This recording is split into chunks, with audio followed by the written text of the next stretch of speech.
Your Steve Jones Show podcast is loading now. The Steve Jones Show podcast is sponsored by Sunbury Motors, North 4th Street in Sunbury, and Sunbury Motors Kia, routes 11 and 15 in Hummel's Wharf.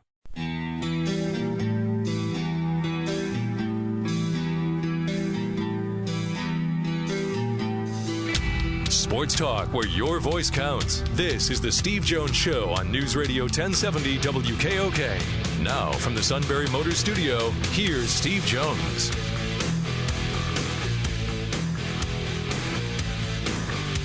It is draft day. First round is tonight. Already a member of our staff pacing in the hallway waiting for pick 20. Or number 10. If they move up. It's the Steelers. They never move up. What the heck are you doing? This is true. It's been over 15 years. Come on. I mean, the ride's open at Fantasyland. They're not moving up. Not going to go. And if they say they are, well, they're fibbing. Everybody's fibbing right now. Well, that's not true. This show's hallmark is trying to be honest. No, I'm talking. Not about them. Not everybody is fibbing. There was one thing I read this morning, 99.99% the probability of the Arizona Cardinals taking Kyler Murray tonight as the overall number one pick. I'll fall off my couch tonight if that doesn't happen. If it doesn't happen, I won't fall off my couch. Because there's going to be a level of caring on my part that's just not going to jive with falling off my couch. It's like, you know what? After all these years, you do get to a point where you go, okay, whatever you want to do it. I don't sit there and go, oh, it's like, ooh. Ooh and ah days are long gone. It's the Arizona Cardinals, for goodness sakes. They drafted Joe Namath in 1965 and offered him peanuts. The Jets offered him $400,000. The Cardinals like, oh, please, the AFL will never work. Boom. We've got Charlie Johnson. Right? That's what they said. We've got Charlie Johnson. Ooh. Now, you're asking yourself, who's Charlie Johnson? Well, I remember he wore number 12. That I do remember.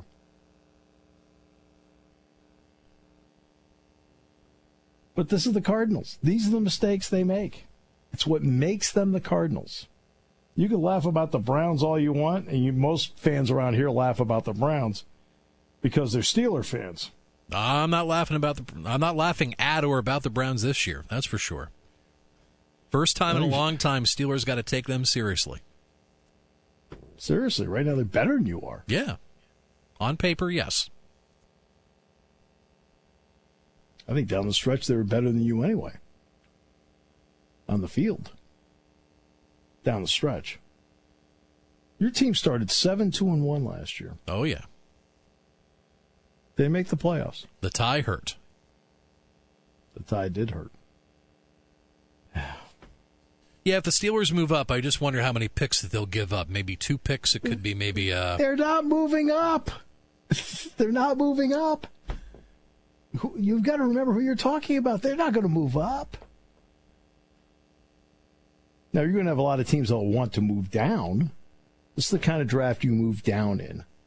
But you've got to find a willing partner that wants to go up. How many years in a row have the New England Patriots moved down? At least one move during one draft they've moved down. I would have to say every year for the last, seems like 10 years at least since Belichick's been there.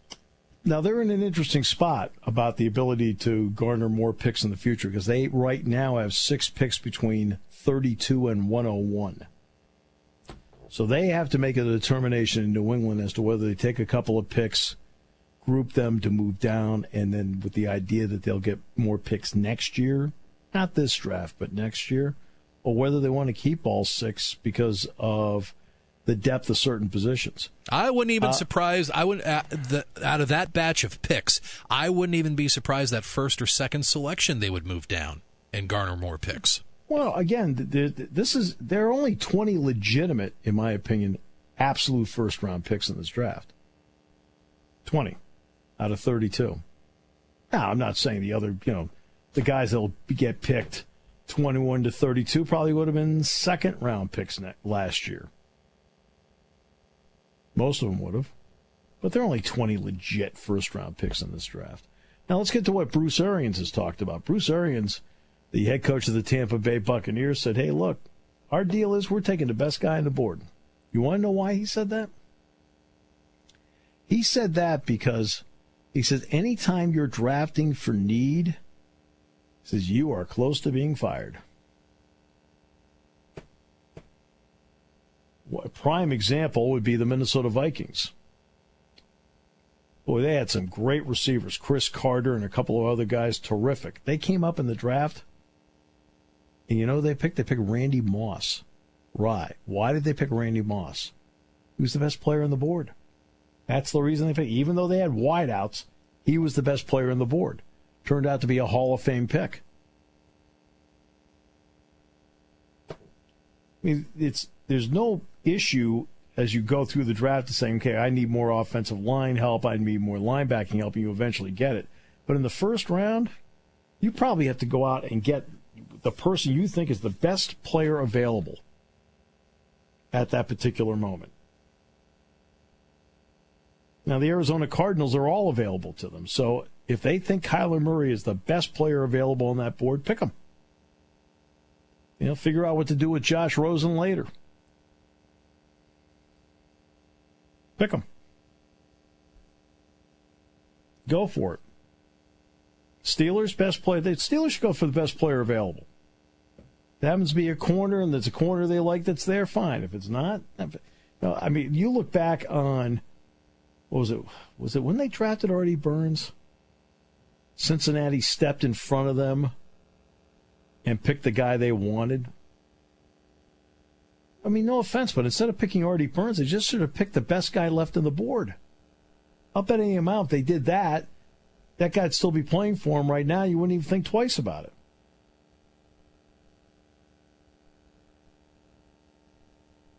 I mean, I heard Bruce Arians talking about this, and I said, you know what? No matter what anybody says about the NFL draft, it's a roll. These are all rolls of the dice. How many guys have been picked in the top 10 where you said, you know, why do they do shows every year saying greatest draft bust of all time?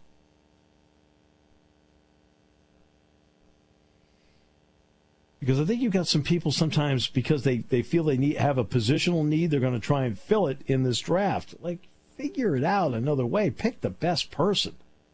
Just pick you look at the board and go, whoa, okay, that's the best guy we got there. Well, we need a linebacker. No, that's the best guy. Go with the best guy available. Why not? If you got the first overall pick, all right. Now, there's a reason you have the first overall pick. You know you have needs. So you fill it. But after that, in my opinion, pick the best person available. Like, take for example, the Niners are picking second. If Kyler Murray goes first, the Niners would then probably pick Nick Bosa. Well, if they pick Nick Bosa, guess what? He is the best person available on the board. Right?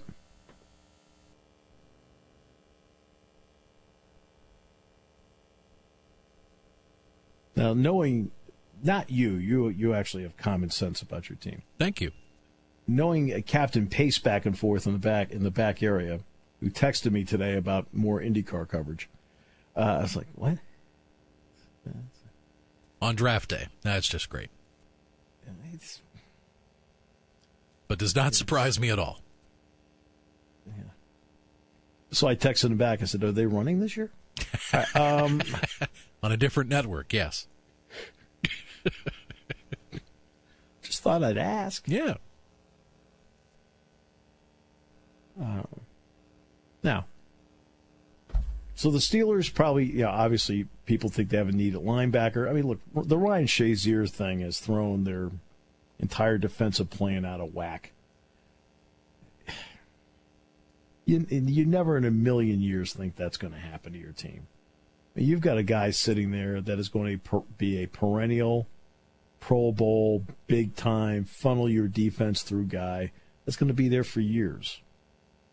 And of all the awful freak things to happen, their defense has not been the same in any way, shape, or form since.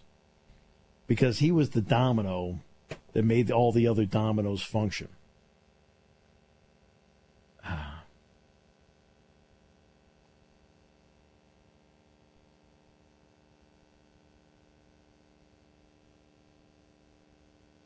Yeah, tonight's really going to be intriguing just looking at the quarterback situation. Will or will not the New York Giants take a quarterback at 6, and will Washington, fearing that, are the Giants going to look at it? Yeah. The Giants will go edge rusher. I'm confident the Giants are not picking a quarterback at 6. The Redskins are the team where if you're talking about, hey, I'd like to move down, the Redskins would be a team that I would say, hey, would you like to move up?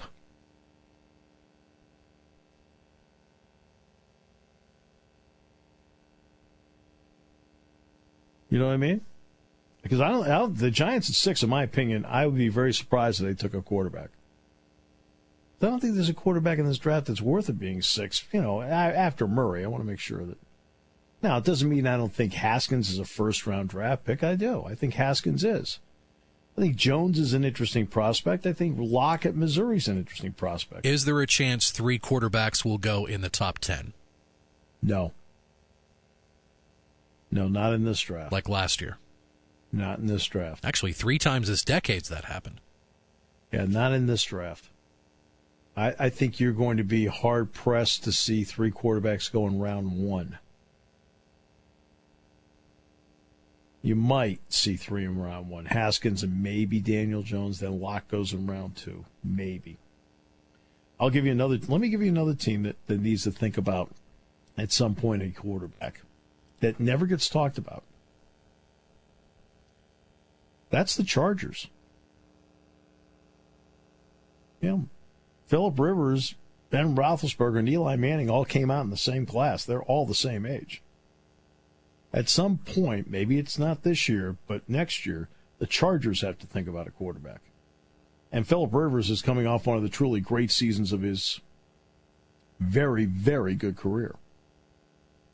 I think you probably put the Saints in that category, too, I think. Yeah, the Saints are definitely in that category. At some point, you've got to start thinking about, okay, no Drew Brees, where do we go from here? But not in round 1. The Chargers are not going to pick a quarterback in round 1. The Saints are not going to pick a quarterback in round 1, in my opinion. Yeah, getting back to Daniel Jones, the Duke quarterback, it's either people are all in on that kid or they just don't see it. They just don't get it. It's nothing down the middle with him. Maybe it's just because of the school, or it's definitely got nothing to do with Cutcliffe. No, but I think it has to do with his offensive line, his receivers. Trace McSorley's numbers suffered tremendously this year because of drops. But Daniel Jones, his receivers had more drops than Penn State's. His offensive line also is not very good. So you really have to take a long, hard look at him. And I don't want to hear he looks a lot like Peyton Manning. I don't want to hear that. Right? There's one Peyton Manning, that's it. He's got to be judged as being Daniel Jones. Although he did say at one time it'd be awesome to learn under Eli Manning. Well, of course it would, because you'd be paid to do it. All right, we'll come back with be back more in a moment here on News Radio 1070 WKOK, brought to you by Sunbury Motors. Get outside and clean up the yard. Yes, dear. Springtime means cleanup time, even at Sunbury Motors Ford. Sunbury Motors spring inventory cleanup has begun. Once a year, SMC takes their entire new Ford inventory and prices them at levels not seen before. SMC is where you want to be to choose from 44 2019 Ford Escapes. This just in, Ford Motor Company and Sunbury Motors have increased the discounts on 2019 Ford Escapes. They're slashed to the lowest price ever offered to the general public, now at an amazing $18,985. SMC is where you want to be for 2019 Ford F-150s, starting at just $25,899. And SMC has 66 in stock. SMC is where you want to be if you want a brand new 2018 Ford Focus for $14,905. Hurry into Sunbury Motors Ford in the Northwest Street Auto Plaza. Driving you over 100 years, Sunbury Motors.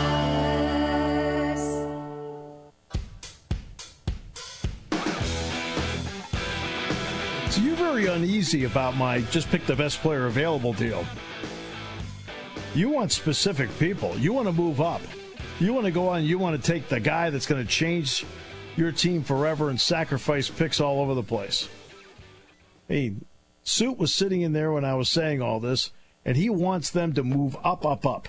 He wants them to get that 10th pick like Adam Schefter says. All right? That way they can draft the linebacker they want, Devin Bush or White. Right? Is that what he wants? Either one of them, I don't think he'd complain about that. And in the end, isn't that the key? When's the last time he actually attended a game? Like bought a ticket? All right, so... Very long time. But it makes you wonder with a lot of these teams in the war room, going against best player available, just to how much they overthink things. Oh, my goodness. There's so much time. I think, people are talking about the Raiders, for example, sending away all their scouts. Okay? To be honest with you, I don't think that's a bad strategy because most teams don't even let the scouts into the war room. I think at some point it's going to be the general manager and the head coach sitting down and saying, okay, let's the two of us now. We got all this info here. Now it's the two of us. Null it out. I think you get as many people as possible to give you input. But at some point, with a week, 10 days to go, boom, you shut the spigot off. And you sit in there and you make up your own mind. You follow your own gut instinct. You follow what you think is important. You try to, along with your head football coach, try to get a grasp as to what you think is best for your team. And then the two of you null it out and do it and come up with your plan. That's what I think. That's why the Raiders, they sent all their scouts away. Most teams don't let their scouts into the war room anyway. Some do. So, they're trying to just cut back on, hey, if I got a question for you, I'll call you.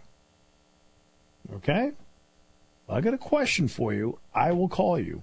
If you want to be in the building, great, down the hallway, but you're not going to be in the war room. I don't want to have everything around me polluted by crosstalk.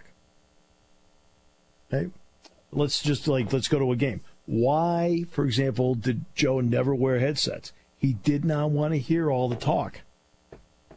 Kind of want to just get a feel for the game himself. There was one season in, 2005? Joe called 6 plays. The result of all 6 plays were touchdowns. Because he just looked, saw, said, hey, look, I see something.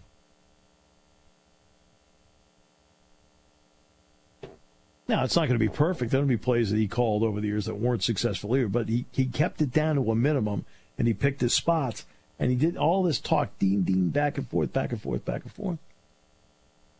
Well, it's the same thing with this. I think it's the same with any decision. At some point, the decision maker needs to shut everybody out and make the decision. That's why you're sitting in that chair. You're the decision maker.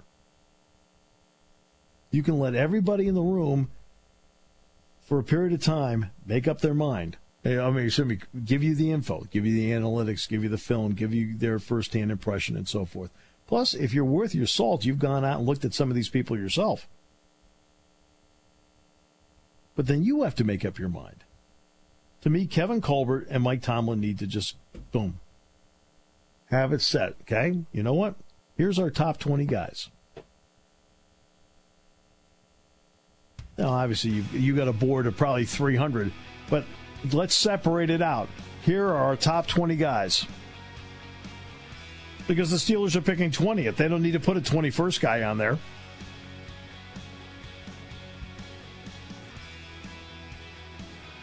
And then you make up your mind as to what you're going to do.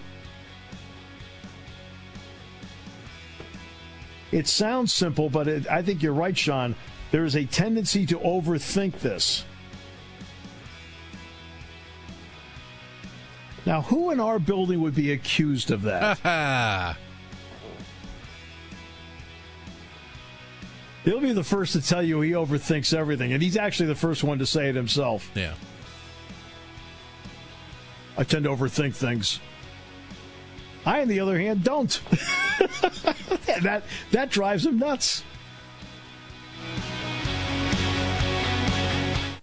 Taking your calls at 800-795-9565. This is the Steve Jones Show on News Radio 1070 WKOK. Now, from the Sunbury Motors Studio, here's Steve Jones.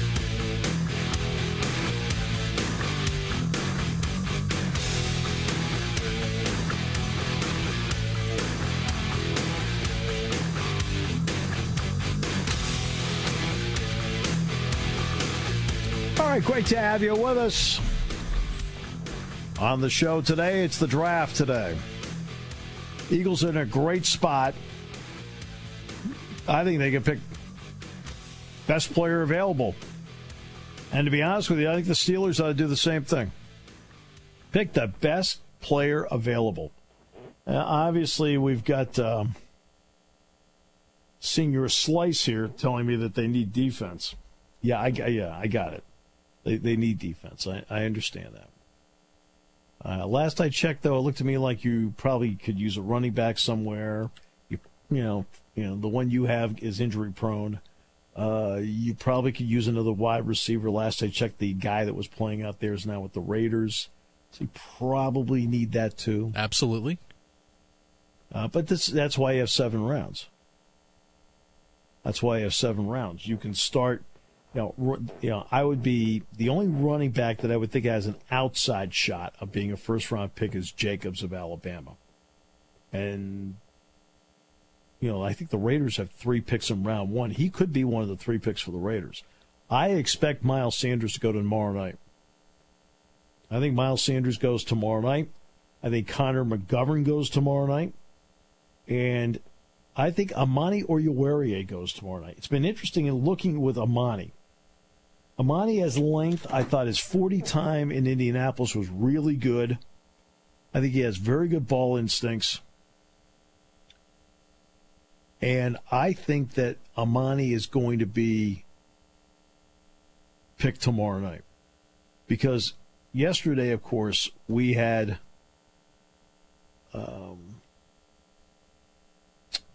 Pro Football Focus on.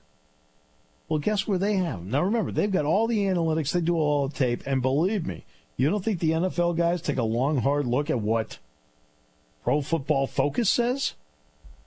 Yeah. They have him 35th on their board overall. 35. In other words, on their board, if everything went according to Hoyle, Amani Oruwariye would be the 3rd guy picked in the 2nd round. So I think there might be 3 Penn State guys tomorrow night in rounds 2, 3. Then after that, it becomes a real roll of the dice. I think Sharif Miller gets picked on day 3. Then after that, I think now it's going to be a wait and see on Ryan Bates. It's going to be a wait and see on Kevin Givens. And it's going to be a wait and see on Trace McSorley. This draft thing has become interesting. Look, young people have to make up their own minds as to what they want to do with their lives. So I completely understand that. But I think that they have to become better listeners. And this is what I mean about better listeners. I think you need to look. I think a head coach is in a really, precarious spot, and they're in a precarious spot in everything. You don't want to be known as the guy that holds a guy back from the draft, right? Then it starts being used against you in recruiting. But you also have to have the ability somewhere along the line, I think, to give good, rock-solid advice. Now, allegedly, part of that is listening to what your draft grade is. It used to be round 1. I think it used to be round 1, 2, 3, 4 through 7, not drafted. Well, now they give you round 1, round 2, go back to school. That's how they do it now. And it's not deterring people.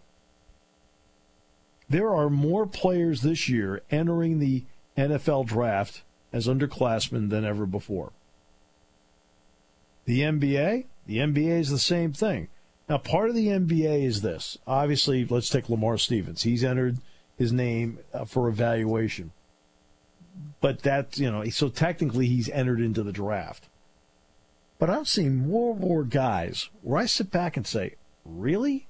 Charles Matthews of Michigan, I'm not coming back. Okay. Jordan Poole of Michigan. Now, Jordan Poole's draft grade right now is either second round, undrafted G League. That's his grade.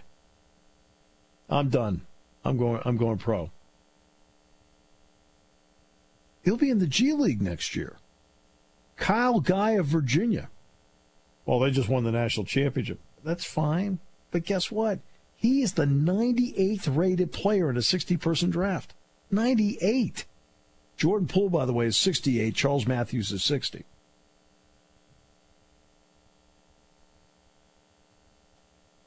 That's why I shake my head at so many of these guys that make decisions. Like, I mean, there's certain guys, for example, Miles Sanders, he went. I thought, you know what, that makes total sense. I think Miles, this is a thin running back draft. He's going to stand out. It's going to help him. He had a really good 1,000-yard season, did a lot of good things. Boom. I don't blame him at all for going early. Make total sense to me. Complete sense. Chris Godwin went, made total sense to me. Allen Robinson went early, made total sense. Barkley, no. I told Barkley he had to stay. No, I'm just kidding. Obviously, Barkley is a guy. And how many times have you heard me say about, for example, Lamar Stevens? Right? Get your evaluation. And I told Lamar and his family that because they asked, "Hey, what do you think?" I told them. I said, if you do that, I think you're making the wise choice. You should find out what the pros say. So believe me, I am very even and level-headed about which guys I think should go and which ones you are not ready yet. What are you thinking? I mean, the guys, certain guys you look at. I mean, Godwin. I kept thinking, hey, Godwin should go. Godwin's going to be, he's going to be picked in the first 3 rounds. He should go. I thought the same thing about Miles Sanders. McGovern, I know, must have got a good grade, so I'm like, okay, so I understood that. And I also understand individual player situations, too, and family situations. I understand that. But who is giving all this advice to these guys? There's going to be a lot of underclassmen not drafted tonight. I'm sorry, not drafted by midnight on Saturday. They're not going to be drafted. There's going to be a lot of underclassmen that aren't. There are going to be a ton of underclassmen not drafted in June in the NBA.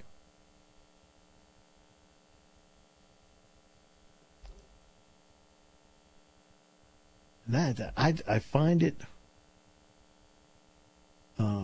very oh boy.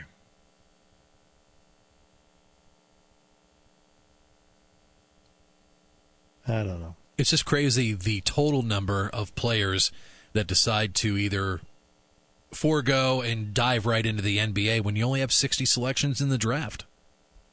I mean, the NBA is 60. What does this draft have? 335, 336? Something like that? It's just like there's quite a few of them they're going to throw caution to the wind, and I don't know if I'm going to get drafted unless I try. I don't know. I just don't get some of the decisions. Some guys, it's an obvious decision. Some guys, you feel like, okay, that's close. Okay?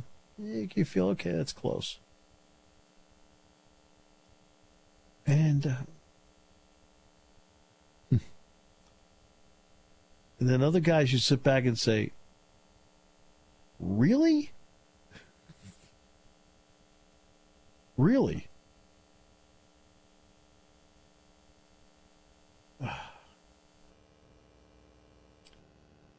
And now we get to the part where, unfortunately, you feel like really is going to happen for them. Really? That's their life. They want to give it a shot. It's always been a dream, too.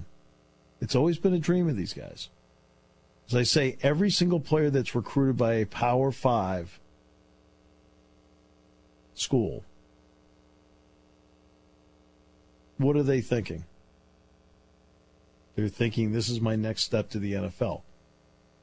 Well, if you're being recruited by Alabama, Penn State, Ohio State, Florida State, of course you're thinking that, because there've always been great pipelines to get to the NFL from schools like that. And, USC, UCLA, whatever. You're always thinking that. And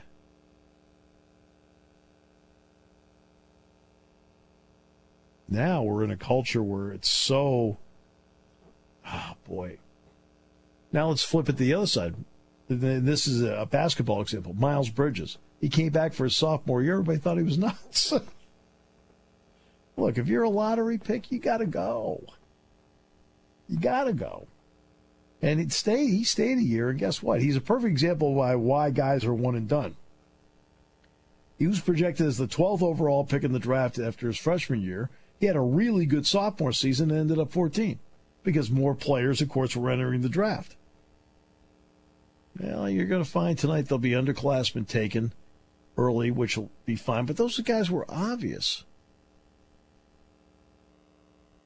Those guys were obvious.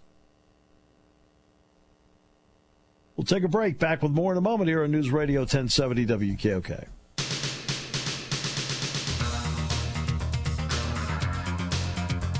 So Kyler Murray probably number 1 tonight. Nick Bosa number 2. And then the Jets pick and the fun begins. It is not a sexy draft because last year the first overall pick was a quarterback. Second overall pick was a generational player. Third overall pick was a quarterback. Well, it's not that kind of draft. This is a very heavy line draft, especially defensive line. Edge rushers, defensive tackles. If you are a football purist, this is your kind of draft. If you're a casual fan saying, where's the excitement? You might not have a wide receiver picked in the first round of the draft. I'm not so sure there is one worthy, to be honest with you. A lot of people talked about DK Metcalf, but not so sure. Not so sure. DK Metcalf gives one the Pedro Serrano feeling, where he hits the fastball and then, Harris, why don't you try some breaking stuff? Boom. Can't hit it. Well, Metcalf in a straight line will just crush you. He will crush you. But when it comes to like making moves, getting that separation because of a move, that's not his deal. That's where the problem comes in.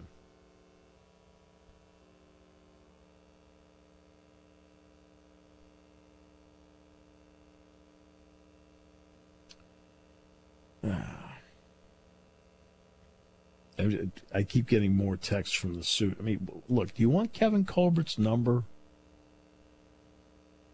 Okay, you want his cell phone? I'll just give you. I should have just given him Colbert's cell phone. That way, he can harass him about the Steelers pick instead of me. Don't give Suit Scrap's number. Don't do that. No. Scrap and I go back 40 years. That's right. 40 years. There's no way in the planet he's getting that number. Okay? Okay. There's also one other number that there's no way in the planet he's getting that number either. Guess which number that is? Franklin's number. No, he can't have that one either. No. Hammer's number. Yes, Hammer's number. No way in the plane. I've got 2 tickets to the IndyCar event. I want to go. I wonder if he knows if I have Hammer's number. He may not know that.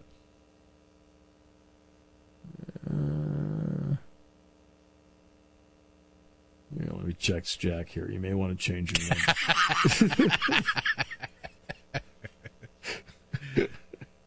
It's By the way, we'll have draft coverage tonight on WKOK.com thanks to CBS Sports Radio. Phillies Marlins tonight. They start a 4-game weekend set. Phillies going to wear the throwback powder blues tonight. Aaron Nola on the mound. How do you know the game's taking place tonight? I mean, how do you know the game's taking place tonight? Reese Hoskins is still rounding the bases. I mean, last night's game isn't even over yet. Wow. That was a nice relaxing pace. Relaxing? Somebody said it took 34 seconds? It was quite long. I mean, that's 360 feet. We'll get the time on that. I think somebody said it was 34 seconds. 34.23. Longest in the MLB this season, first over 30 seconds. In the past, Reese Hoskins' longest trot was 28.88. Bartolo Colon hit a home run in 2016. That took 30 and a half seconds to... Yeah, but that was as fast as he can go. Wasn't he, what, 58? Something like that. I mean, that for Bartolo Colon, okay. That's brisk. That was okay.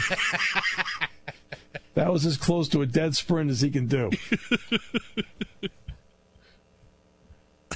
Suits says he'd like to have half the numbers of my phone. Oh, I would too. Oh, for goodness sakes! These are people I need to get in touch with. Right? They trust me. If I give him some of the numbers of my phone, oh, forget it. Okay, I'll be cut off. Credibility gone.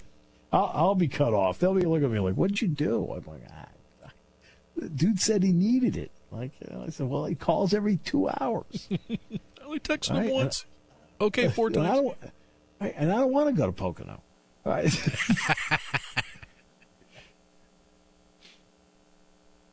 Oh, man. Jack always asks me, by the way, about TV ratings. 32 NBA playoff games. Okay. The ratings are down for 27 of the 32. Wow. I heard hockey ratings this year are up double digits, at least 10%. That'll be interesting going forward. That's going to be interesting going forward now that the Caps are out. Caps are out. Penguins are out. Yep. Okay, Lightning out. Yep. Calgary Flames are out. What do I always say? Make the tournament and then see what happens. That's why somebody was complaining to me about Roethlisberger signing his contract. I said, look, all you have to do is aim to be the number 6 seed. That's all you need. Once you get in, if you hit the right matchup, you can win. If you get the right matchup, you can win. Okay? Right? I mean, last year, when it got to the AFC and NFC championship games, you had, the top 2 seeds in each. But guess what? The road team won both games. Packers is a 6 seed 1. Giants is a 6 seed 1. Steelers is a 6 seed 1. So believe me, if you're a 6, just get in. If you get the right matchups, you can win. So Roethlisberger, you're darn right I'd have given him the money. I'd have given him the money in a heartbeat. Because, I'm going to hand the keys of the car to Josh Dobbs? Mm-mm. Well, I think down the road he's going to be good. Or Mason Rudolph. Not just yet. No. I have not seen Mason Rudolph take a single snap. I haven't either. Since Oklahoma State. Yeah. Because you want to know how many minutes of preseason football I watched last year? 0. None. Oh, prop bets. I'll give you one. Prop bets. There's a lot of prop bets on the draft tonight. A lot of prop bets. Let me give you an example as to why you maybe want to stay away from prop bets. Okay? When the Giants played the Patriots in Indianapolis in the Super Bowl, one of the prop bets was, how often will the network show Peyton Manning rooting for Eli? Okay? You know what the answer ended up being? The actual answer? 6? Give 0. Peyton didn't attend the game. Payton went to the Indianapolis Colts facility and watched the game there because he did not want to be a distraction for Eli. That's why you don't do prop bets.